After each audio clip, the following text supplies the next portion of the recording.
How do you give your boss feedback without putting them on the defensive? That's the question this next caller had, and I gave her some tips on having that conversation. Please remember to hit the like button and subscribe to my channel to hear me coach more live callers just like this one.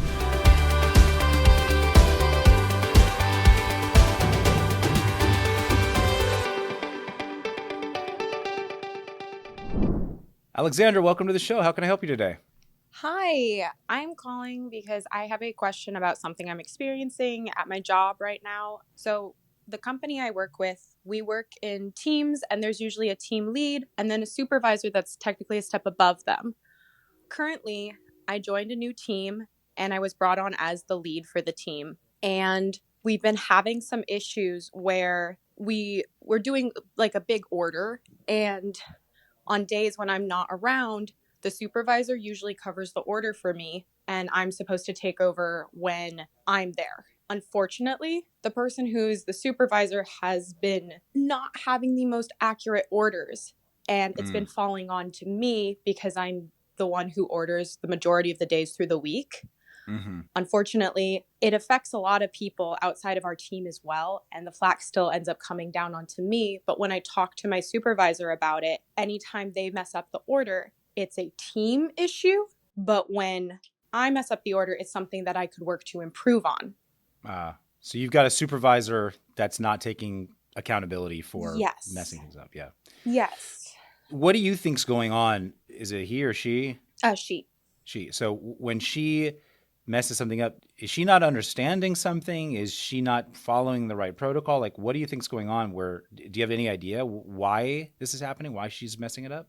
Whoever trained her on everything, I think, focused on looking at numbers from last year, but our demographic is changing constantly. And when I do the orders, I've always focused more on the averages over the last few weeks. And I check last year's numbers just to look at a few things. If there's any outliers, then I reach out to my boss and ask him about them. But I think she's so focused on the numbers from last year, and she doesn't really trust the numbers from the averages, which has been causing over orders and under orders, and it's been a bit of a mess. Okay.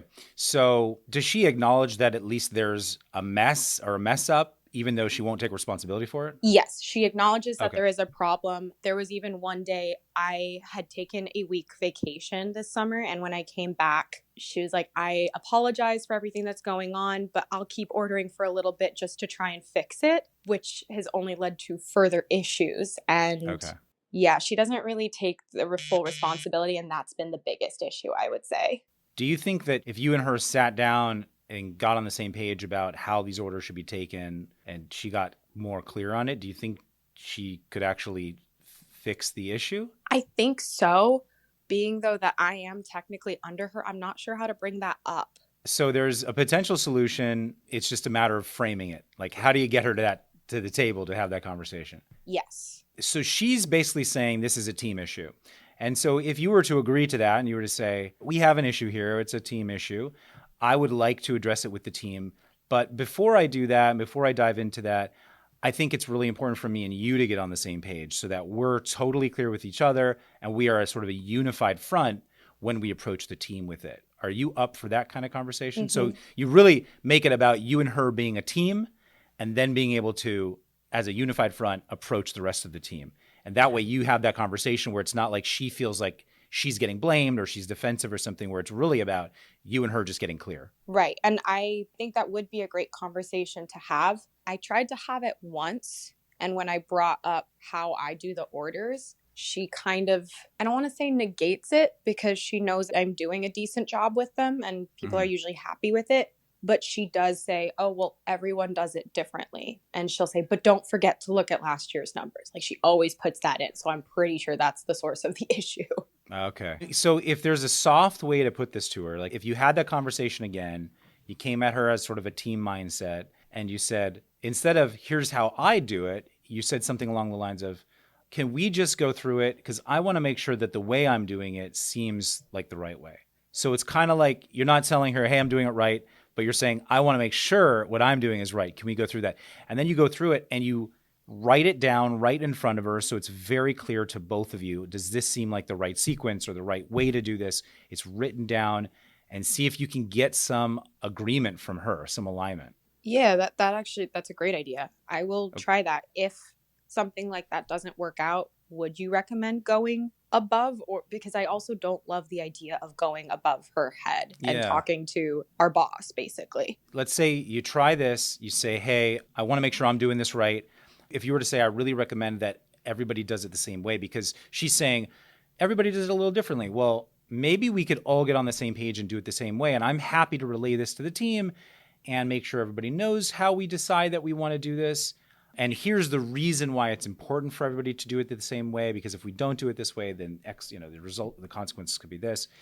Trying to get her to align on A, there's a uniform way of doing it, and B, what is that uniform way, and see if you can get some agreement with her. If that conversation doesn't go well, or if you can't get to a place where you're like agreeing to it, then I think you could have the conversation with her and say, listen, if we don't figure out a way to fix this and to align on this, I can see there continuing to be problems. If there's continuing to be problems, it makes me concerned, because then it reflects badly on me and my job, and I don't know what to do to fix it at that point. Mm-hmm. So can you tell me what you think we ought to do? Highlighting for someone the negative effects of a behavior or the negative effects of the way the process is right now Mm-hmm. will help her understand, okay, the reason why we have to change things is because of these negative effects. And if you said, I'm concerned that those consequences are not going to get better if we don't fix it. Sometimes that is a different way of framing her to get someone to be more motivated to try to solve it and get aligned with you. Okay. At the end of the day, if everything you're trying doesn't work, I would just give her a heads up. I would just say, listen, it seems like we can't figure out a way to do this. I'm feeling very frustrated about it. I don't want this to reflect badly on me or the team.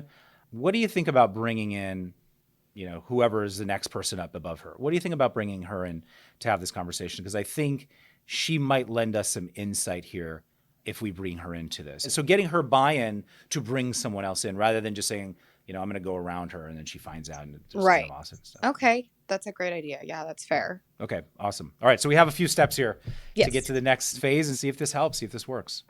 Yes. Any other questions or thoughts around this? Not really, but those are all great ideas. I'm especially the way that you're suggesting to frame it. I haven't tried that approach, and I feel like they are the kind of person that might actually get through to her. So Yeah. that would be great. As much as possible, always frame things, when there's issues, frame it as a team issue. This is a me and you issue, not just a you issue. So like, hey, I want us to fix this together. We're on the same team here. Let's get aligned.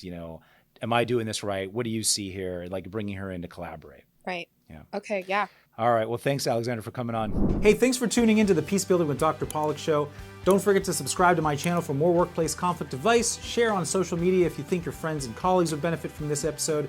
And if you have a workplace conflict and want to be a caller on our show for free coaching and advice, please email podcast@pollackpeacebuilding.com. Thanks.